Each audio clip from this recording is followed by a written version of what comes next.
have the Pharisees doing something that we all do, which is not saying anything out loud, right? But thinking something in our head. We all do this, right? We might be nice to someone and smiling, but on the inside we're judging them, or we're cursing them, or we're thinking terrible things about them. And this is a good reminder.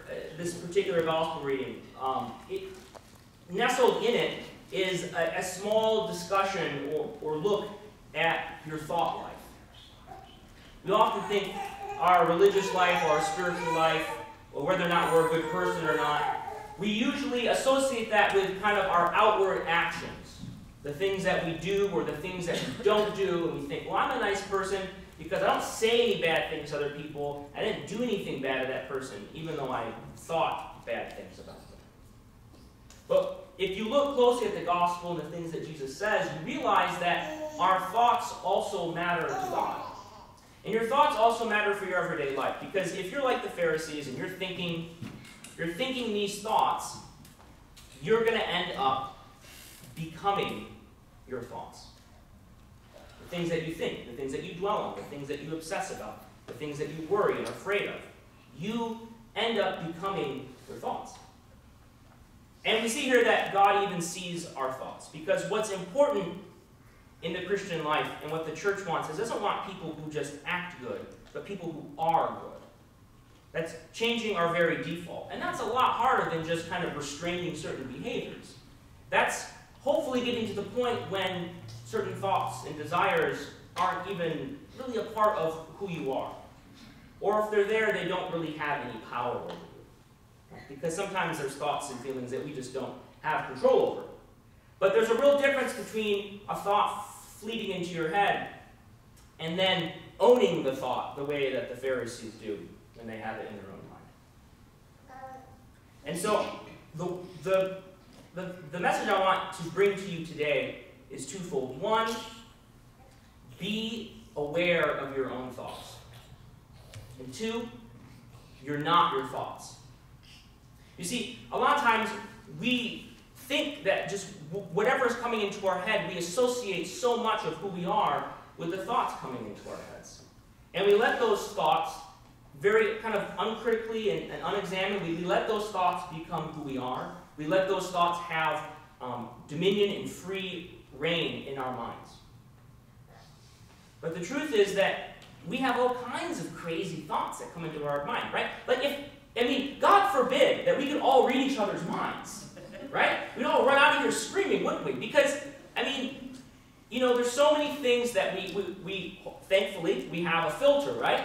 We don't say things, we don't do things, because if we did, we'd all probably kill each other, right? So it's good, right, that we can have some self-control.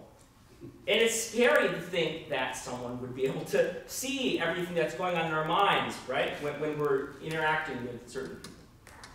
But God sees that. And the truth is that we just have to be reminded that these thoughts, we have all kinds of crazy thoughts, all kinds of weird, morbid, sick, disturbing things that might come into our mind one second and fly out the next. Why did we think that? Why did that image come to mind? Why are we thinking about this at this particular time? It's wholly inappropriate, right? We all have this. And there's a great analogy St. Theophan the Recluse gives for it. He says, thoughts are like a swarm of mosquitoes, right? Like all about your head. And there's just a sense that we just don't have a lot of control over what's coming in and out of our minds. Do we? The good news I have for you is that you're not your thoughts. Like, those thoughts are not you. You have thoughts. Thoughts come into your mind, but they don't have to define who you are. This is really helpful news for people who suffer from any kind of mental illness of any kind, right?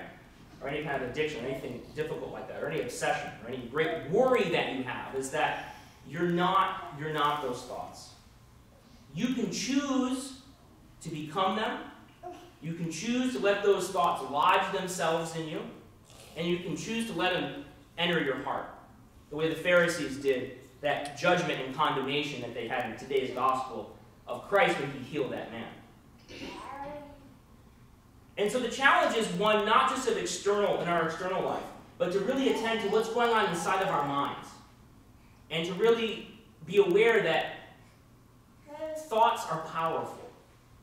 And if you think a certain way, eventually you're going to become like that, right? You know, you hear in pop culture a lot about positive thinking, right? And stuff like that. And there is some truth to that, right? If you think in a certain way, you'll have a certain attitude and you'll feel a certain way. And this is true in the spiritual life. So we have to be aware of these little judgmental thoughts, these criticisms, all these obsessions and things that go on in our minds. And we have to not identify with them. And here's kind of my practical analogy to give you of how to deal with that. Because like I said, thoughts are like the swarm of mosquitoes. You're like, I don't have control over it. These thoughts just come in like out of nowhere. You know, and then sometimes they leave, like, right? I mean, think about in prayer, right? How many of you already in prayer during liturgy are thinking about what you're going to eat, or what you should be grocery shopping for, or worrying about something at work, or thinking about something someone said to you that bothered you, right? And you're like, oh, what am I doing? Okay, back to prayer, you know? And you have to keep bringing yourself back like that, right? That's the biggest challenge that people talk about in prayer, is that you do your prayers at home, you do your prayers in church, and you get distracted, right? It's like you have no control over your mind. It's just doing whatever it wants. Well, the challenge is, just like with our bodies, to eventually work on gaining some control over our thoughts. One of the ways that we can do this is by what we choose to think and dwell on, right? What we're feeding into our lives, what we're exposing ourselves to. Often our thoughts will reflect a lot of the choices that we're making. And so one way to change your thoughts is kind of indirectly. You can't just say, think good thoughts, you know, and bad thoughts go. It really doesn't work like that. You can't be so direct. You have to change what you're exposed to. You have to change what you're looking at, what you're listening to, what you're talking about, what you're thinking about, what you're reading, right? What you're spending your time doing. If you're soaking in a life of things that are positive and virtuous and good and godly, you know what's going to happen? Thoughts are going to change. If you're a person who's soaking in a life of negativity and gossiping with others and, you know, spending your time on vain things, what's going to happen? You're going to start thinking vain and selfish thoughts or something, right? So that's the first way, is you have to think of your life in its totality and how you're investing in yourself. The second thing is, think of your thoughts as a river, okay? It's like a river. Your mind's like this river. And in the river, sometimes there's garbage floating by in this river.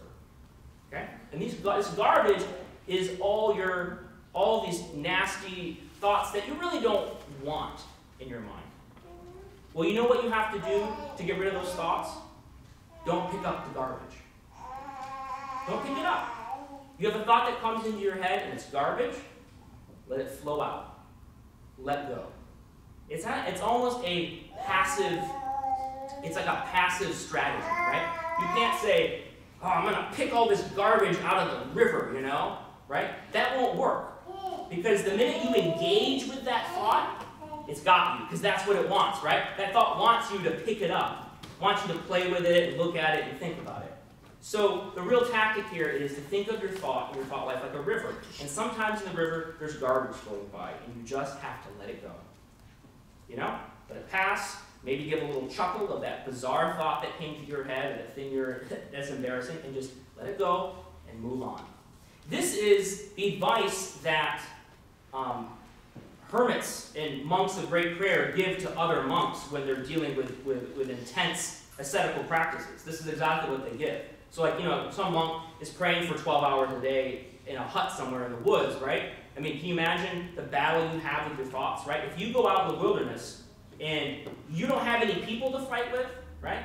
And, I mean, think about it. Like, what bad thing are you going to do? I mean, most of the bad stuff we do is what? Interacting with people in some way. If you get rid of people, you're not going to sin, right? Because most of our sins. But it's not really the whole story. Because all of a sudden you're by yourself, and where does the battlefield then emerge? In here. And so we have a great wealth with this with the monastics who have wrestled with this and their advice. And this advice, it applies to us too. It's the same battle of the thoughts, right? We may not be as fervently and directly engaged in this internal battle as, say, maybe a hermit would somewhere in our church. But we all have a battle of the mind. So remember, you're not your thoughts. You might have them. And tending to what's going on inside of your mind is important. Because what we choose to think, what thoughts we choose to dwell there, determine who we become. Glory to Jesus Christ. Glory to God.